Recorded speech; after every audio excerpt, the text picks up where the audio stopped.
आज से जो चीतों के पुनर्जन्म की कहानी शुरू हो रही है वो लंबी चलेगी। इस बात पर विशेषज्ञों को भरोसा इसलिए है क्योंकि भारत का जो इतिहास है जो वो ये बताता है कि न केवल एशियाटिक लॉयन यानी कि बब्बर शेर बल्कि बाघों के संरक्षण में भारत ने दुनिया में जो मुकाम हासिल किया है वही मुकाम वो चीतों के संरक्षण में भी हासिल करेगा। और यही वजह है कि दुनिया भर के विशेषज्ञ भारत की इस पहल को बहुत बड़ी उपलब्धि के तौर पर देख रहे हैं। देखिए, केवल स्थानीय स्तर पर बात करें तो कूनो नेशनल पार्क के आसपास की आबादी को एक तरह से मिट्टी सोना होते हुए दिखाई दे रही है क्योंकि केवल चीता पूरे एशिया में भारत में है। तो अगर किसी को चीता अपनी आंखों से देखना होगा तो वो कूनो नेशनल पार्क आएगा। और ऐसी सूरत में अगर कूनो नेशनल पार्क आएगा तो जो प्रोजेक्टेड फुटफॉल है पर्यटकों का, जो टूरिस्ट यहाँ पर आएंगे तो कम से कम 10 से 15 लाख हर वर्ष आएंगे। और 10 से 15 लाख हर वर्ष अगर यहाँ पर टूरिस्ट आएगा तो उसके लिए series of resort, series of hotels चाहिए होगी। हॉस्पिटैलिटी इंडस्ट्री के लिए सैकड़ों लोगों को, हजारों लोगों को रोजगार मिलेगा, गाइड्स को रोजगार मिलेगा जो जंगल में घुमाने ले जाएंगे। इसके अलावा उन व्हीकल्स ड्राइवर और व्हीकल्स मालिकों को रोजगार मिलेगा जो सफारी के लिए अपने व्हीकल्स यहाँ पर लाएंगे या इस्तेमाल करने के लिए यहाँ पर फॉरेस्ट डिपार्टमेंट के या टूरिस्ट के लिए इस्तेमाल करने के लिए उपलब्ध करवाएंगे। तो जिस तरह से किसी एक नेशनल पार्क के आसपास, खासतौर पर अगर आप जिम कॉर्बेट की बात करें, रणथंभौर की बात करें, तो वहां आप देखते हैं कि हर साल 5 से 10 लाख जो है वो टूरिस्ट फुटफॉल होता है टाइगर देखने के लिए। और टाइगर प्रोजेक्ट तो बहुत सारे हैं, बहुत सारे टाइगर प्रोजेक्ट काम कर रहे हैं देश के अलग अलग पार्कों में। तो टाइगर ज्यादा आसानी से देखा जा सकता है बजाय चीते के। चीते को देखने के लिए सिर्फ कूनो नेशनल पार्क में आना पड़ेगा और इसलिए यहाँ की इकोनॉमी पूरी बदल जाएगी, यहाँ का जो अर्थतंत्र है वो पूरी तरह से बदल जाएगा। तस्वीरों में आप देख रहे हैं प्रधानमंत्री नरेंद्र मोदी अब स्क्रीन पर आपको दिखाई दे रहे हैं और एक नए इतिहास की शुरुआत, नए इतिहास लेखन की शुरुआत वो अपने जन्मदिन पर करने जा रहे हैं। और चीते के पुनर्जन्म की कहानी यहाँ से शुरू हो जाएगी। अगले 5 साल के लिए प्रयोग के तौर पर इन 8 चीतों को लाया गया है। इसमें से 5 मादा चीते हैं और 3 नर चीते हैं। इनमें से 2 नर चीतों के बीच कॉलिशन है। बड़े जानवर का शिकार करने के लिए कई बार नर चीते आपस में गठबंधन बना लेते हैं ताकि बड़े जानवर का शिकार कर सकें और उसका शिकार करने के बाद उसको अपना भोजन बना सकें। तो इस तरह से ये जो चीते लाए गए हैं ये अभी 30 दिन के लिए क्वारंटीन के भीतर रहेंगे ताकि इस दौरान जो एक्सपर्ट हैं, जो वेटनरी डॉक्टर्स हैं, वाइल्ड लाइफ एक्सपर्ट हैं, चीते के एक्सपर्ट हैं, वो इन पर नजर रख सके कि कहीं कोई अफ्रीका से जुड़ी बीमारी तो अपने साथ लेके नहीं आ गए। हालांकि इनका वहां मेडिकल चेकअप हुआ है, उसके बाद ही ये यहाँ पर लाए गए, लेकिन उसके बावजूद रास्ते में 18 घंटे का सफर था। इस दौरान कोई वायरस या बैक्टीरिया ने तो उनके शरीर में जगह नहीं बना ली है, और अगर बना ली है तो कहीं वो यहाँ के जानवरों में वो ट्रांसमिट तो नहीं हो जाएगी।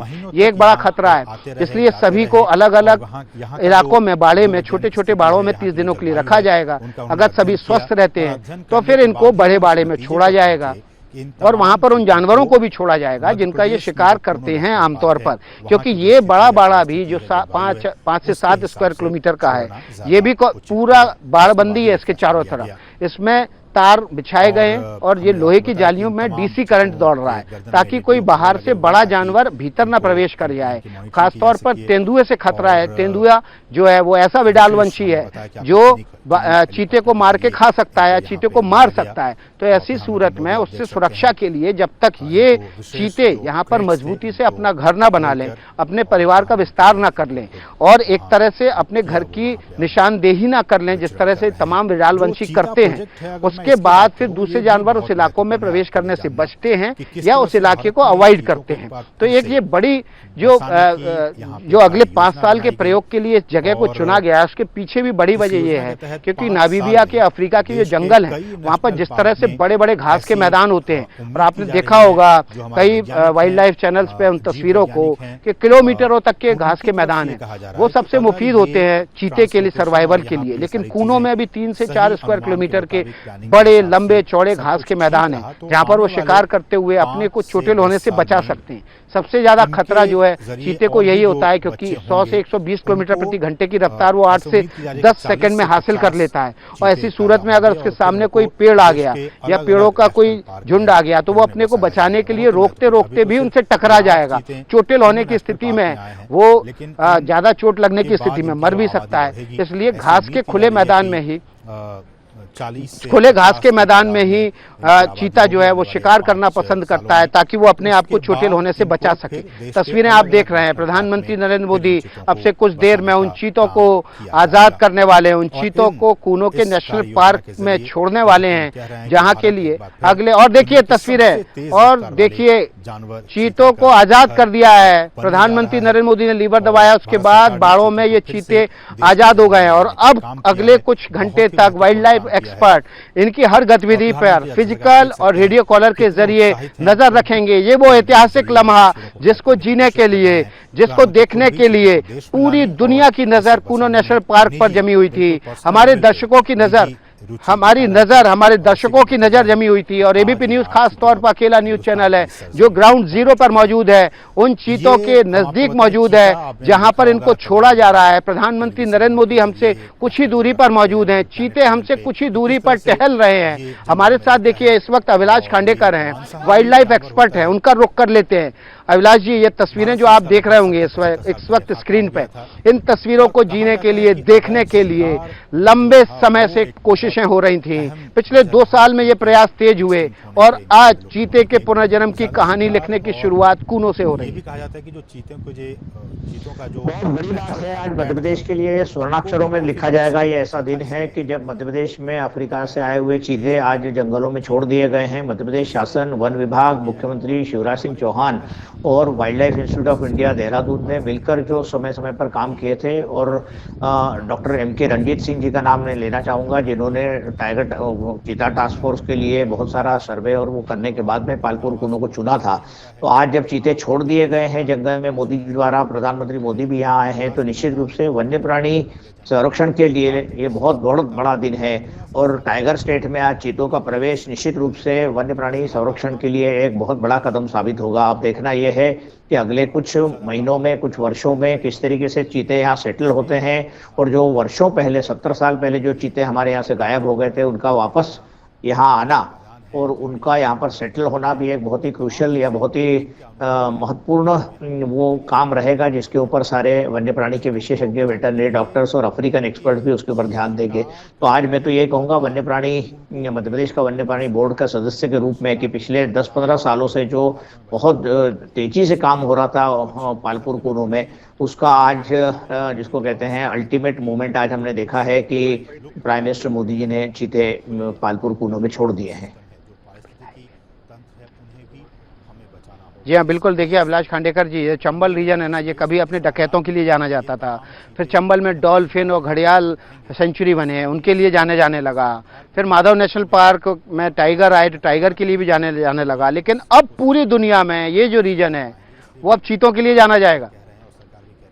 निश्चित रूप से। और देखो, एक बात ये भी है विकास जी कि पालपुर कूनो और जो वहाँ का जो क्षेत्र है श्योपुर का, वो बहुत ही पिछड़ा हुआ क्षेत्र है। वहाँ पर जो रेशो है ट्राइबल्स में, सहारिया ट्राइबल्स और उनका जो लड़के और लड़की, पुरुष और महिलाओं का रेशो है बहुत खराब है। वहाँ पर बहुत बड़ी इंडस्ट्री नहीं है, लेकिन अब चीते के आने से मुझे लगता है कैटलिस्ट के रूप में टूरिज्म के बहुत बढ़ने की संख्या है। वहाँ पर ट्रांसपोर्टेशन बढ़ेगा, वहाँ पर रिजॉर्ट्स आएंगे, तो वहाँ के स्थानीय लोगों के लिए भी ये चीता एक बहुत बड़ी अच्छी खबर लेकर आया है। तो it is not only for the wild life enthusiast, but it is also for the local residents that this is a big news of 2022। तो अब अभिलाष जी, अब जब चीते छूट चुके हैं जंगल में, ये मुक्त हो चुके हैं, क्वारंटीन में जरूर रहेंगे, लेकिन अगले कुछ घंटे या अगले कुछ दिन वाइल्ड लाइफ एक्सपर्ट इनके मूवमेंट पर किस तरह से नजर रखेंगे और कौन कौन से पैरामीटर्स होंगे जिनको चेक करना बहुत जरूरी होगा? ठीक है, सबसे बड़ी बात तो ये है कि चीतों की सुरक्षा वहां पर करना पड़ेगी, और जो हैबिटेट उनके लिए डेवलप किया गया है पिछले 7-8-10 सालों में, उस हैबिटेट में वो किस तरीके से सेटल होते हैं, उनके ऊपर किसी भी तरीके का आक्रमण नहीं होता है दूसरे जीवों द्वारा, या उनके खाने पीने की जो व्यवस्था है वो, और जैसे हम कभी बाहर जाते हैं, लंदन जाते हैं, अमेरिका जाते हैं, तो हमको जो जेट लैग होता है उसके बाद में हम कुछ दिन तक देखते हैं वहां पर क्या, तो एक्लेमेटाइजेशन जिसको कहते हैं, जो स्थानीय वहाँ का वातावरण है, वहाँ का तापमान है, वहाँ की मिट्टी है, वहाँ की सुगंध है, है, वहाँ की घास है, उनको खाने पीने के लिए जो चीज़ें वहाँ छोड़ी जा रही है, इसेंशियली ब्लैक बक छोड़े गए हैं। तो ब्लैक बक की स्पीड और चीते की स्पीड के हिसाब से उन लोगों को जो खाने का जो प्रबंध किया गया है उसमें वो किस तरीके से अपने आप को अडेप्ट या अपने आप को वहाँ समायोजित कर लेते हैं, ये देखने का काम उनकी रेडियो कॉलर के जरिए वाइल्ड लाइफ एक्सपर्ट्स अपने कमरों में बैठकर करेंगे और देखेंगे कि उनको किसी भी तरीके अभिलाष जी, से बाड़े के बाहर से कोई क्यूरियोसिटी में सवाल है, हम जी। एक महाद्वीप से दूसरे महाद्वीप जाते हैं तो जेट लैग होता है, क्या जी। जानवरों में भी जेट लैग होता है? निश्चित रूप से हुआ ही होगा। जब इनको हवाई जहाज में जाने का तो कभी इनका कभी काम पड़ता नहीं है और इतने घंटे वहां पर हवाई जहाज में एसी में डब्बों में बंद करके जब वो यहाँ पर लाए गए हैं और धूप में छोड़े गए हैं, कुछ ना कुछ तो बदला होगा। उसी का study wild life institute of India Dehradun के एक्सपर्ट जो वहां पर बैठे हैं वो करेंगे और वो देखें। अभी भी आप देखें स्क्रीन पर जो चीता दिख रहा है वो लगातार ये देख रहा है तोड़ के कहीं चले गया नहीं, वो कुलांचे मार के भाग नहीं बिल्कुल गया। वो अभिलाष, भी देखिए assessment कर रहा ये है। बहुत विरली घटना है कि एक महाद्वीप से दूसरे महाद्वीप जो है वो जानवरों को शिफ्ट किया गया है, तो ये भी देखना होगा कि जेट लैग जानवरों के बीच हुआ है कि नहीं हुआ है। क्या मजबूरी है मेरी बताइए, मैं अभी आपको बताती हूँ, कि मैंने ओए होए होए होए होए, नमकीन के चटकारे लेते हुए टकटकी मार के डिबेट शो को पॉज रिपीट कर कर के देख रहे हैं जोगिंदर जी। इनकी तरह आप भी देखें अपनी फेवरेट डिबेट्स को रिपीट कर और डाउनलोड कीजिए एबीपी लाइव ऐप अपने स्मार्ट टीवी पर।